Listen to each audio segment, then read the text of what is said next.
Okay, so today I want to teach you about basal bolus insulin in type 1 diabetes management. There's a lot of confusion. Many doctors don't know basal bolus insulin therapy, and if you are a family physician or MBBS or you've not had endocrinology training in basal bolus therapy and you want to know about it, this is your place to be if you're a health provider. You might be a nutritionist, a dietitian, a pharmacist who deals with patients who are on insulin. So you need to know basal bolus therapy. You might be a person living with diabetes and you need to understand this and take it back to your doctor. Please don't make your own insulin changes based on what you learned today. Do this with a doctor who can supervise safely so that you remain safe. Generally, the goal I keep for my patients for type 1 diabetes management is a sugar between 80 to 140 milligram per deciliter for the whole day. For most days of the week, we aim for that. There will be, even with 99% effort from your side and from our side, there will be times where we get unexpected blood sugars, and after we check everything, we still can't find a mistake. But how do we get you to have good sugar control most of the time? You'll get there better if you understand insulin better. So without wasting any more time, let's talk about basal insulin first. Basal. Okay, so how much can you see? Basal insulin. The basal insulin is the insulin amount that you need at rest. When you're sleeping, when you're walking, when you're talking, when you are moving around in life, when you are going through stress, when you are going through fever, when you're going through menstrual periods, when you're going through exercise, all of those are your basal requirements. At any given point in time, your body needs a small amount of insulin, whether you have type 1 diabetes or not. If somebody does not have type 1 diabetes, their pancreas is adjusting the basal insulin moment to moment based on the information it's getting from the system. In type 1 diabetes, we're trying to copy that. We're trying to exactly give you back a basal pattern that would be as close as possible to what you would have had naturally if your pancreas had been able to cope up.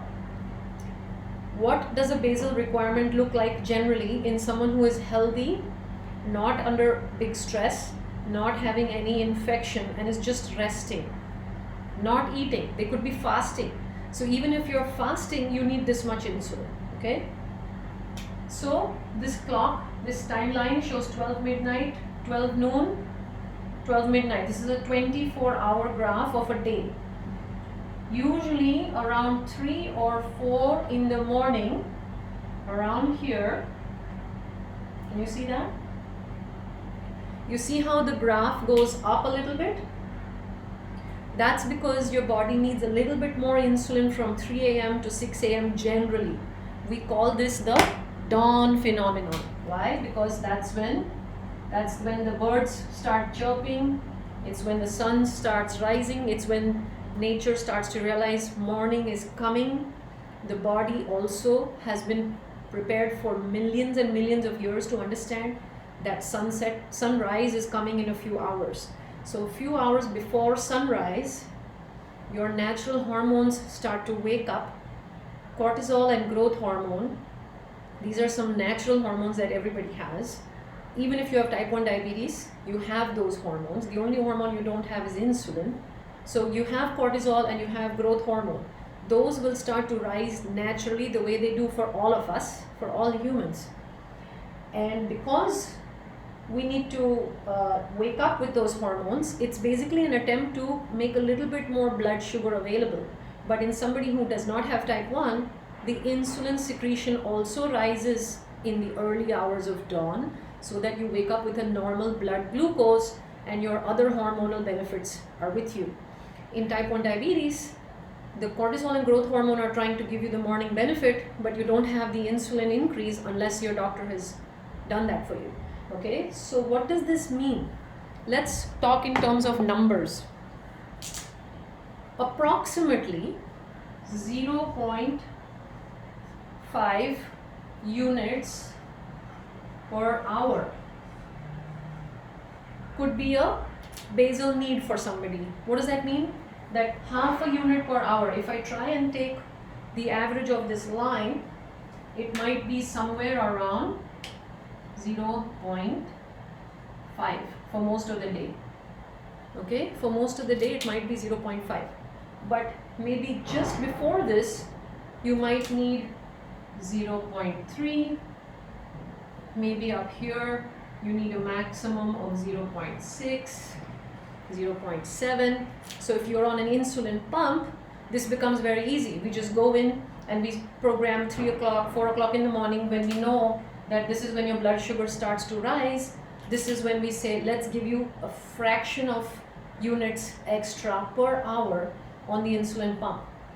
If you are on a long-acting insulin injection such as glargine, then we are giving you an injection once a day. For example, if we take this, we'll say that would be 12 units per day. Half a unit per hour multiplied by 24 hours means 12 units per day. So 12 units of, let's say, glargine might be okay if you don't have dawn phenomenon, or if you don't exercise in the evenings, or if you don't have fever, or if you don't have menstrual periods coming. So this is where you need to work with your doctor to understand what is your baseline 24-hour insulin requirement and what are the hour-to-hour differences. Now you don't have to change this every day. If you're on a pump, this is put into your system and it is programmed, and that's it. It's the same way you breathe a certain number of times a day, your heartbeat happens a certain number of times a day. Your number of insulin units per day should not change a lot from day to day. It should be pretty stable.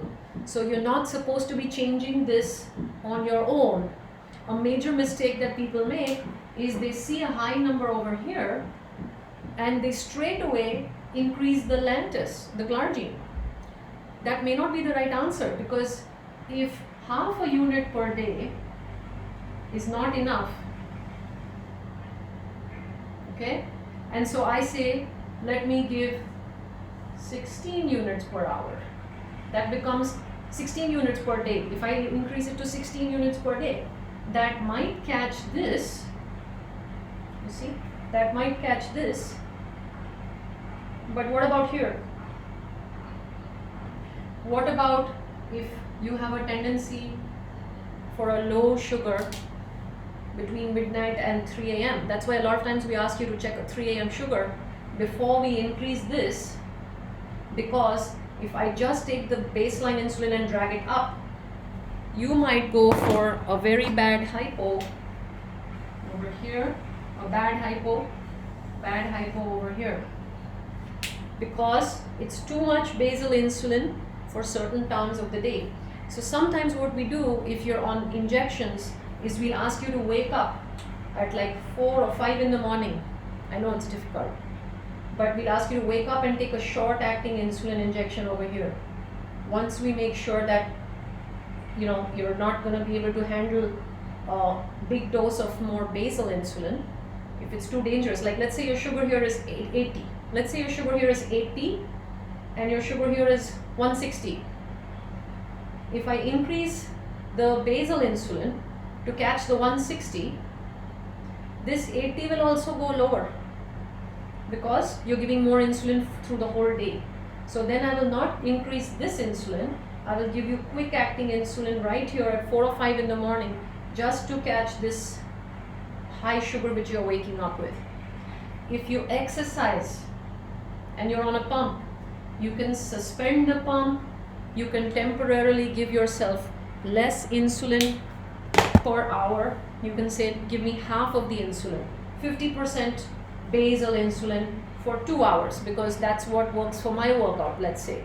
So based on how your body responds to different workouts, you can reduce your insulin for how much percent you reduce it and for how many minutes you reduce it. It all depends. If you are on fixed insulin, then it's been given. Now you cannot adjust that dose until 24 hours later when you inject insulin for the next 24 hours.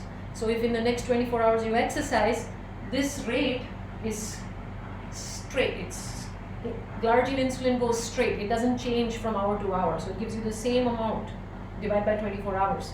So if you work out in the middle of that, you may need to take a snack right before, or like half an hour before, something that has protein, fat and carb mixed, so that slowly you get the energy for the workout without going into a hypoglycemia. This is not something we tell everybody. It's something we only tell people who have type 1 diabetes, who are on glargine insulin, fixed basal insulin, which cannot be adjusted. Okay, the most ideal thing would be to be on a pump so that you don't have to forcibly eat, because actually the insulin is too much for you. It's not that you would have had that much insulin being secreted if you didn't have type 1, then your pancreas would have automatically reduced it. It wouldn't force you to eat more. Okay, so this is a very specific thing we do in people with type 1 who have a workout where they're going low in a workout and they're on glargine and the rest of the day is fine. Let's say it's your premenstrual time. The entire thing may go up where you need more basal insulin for 2 or 3 days before the period. And then as soon as the period starts, the whole requirement comes back down. Let's say you have a fever or a flu or a major stress, something terrible is going on in your life and you're under extreme stress, you may need, because then cortisol is high all day, so you need more basal insulin all day. That's what I want you to know about basal insulin. You do not keep changing your basal insulin every day, okay? You have to have a plan. Now suppose you don't know your basal requirement in the afternoon. You say, I haven't eaten anything and still my sugar is going up. I haven't eaten anything in 8 hours. I had lunch at 12 and by 8 in the evening my sugar is high even though I didn't eat anything. And it's not stress, it's not fever, it's nothing. You were just sitting and meditating and your sugar still went high. Then we'll tell you, give us 3 days of a pattern where for 8 hours you've not eaten anything in this time window and it's going high. That means you need more basal insulin in this time window. We can open up different time windows where you give 6 to 8 hours without food, and if you're on a continuous glucose monitor, you can actually observe the patterns, how your basal requirement is when you're not eating. So food will not show you anything about basal. Basal is in the absence of food. Okay?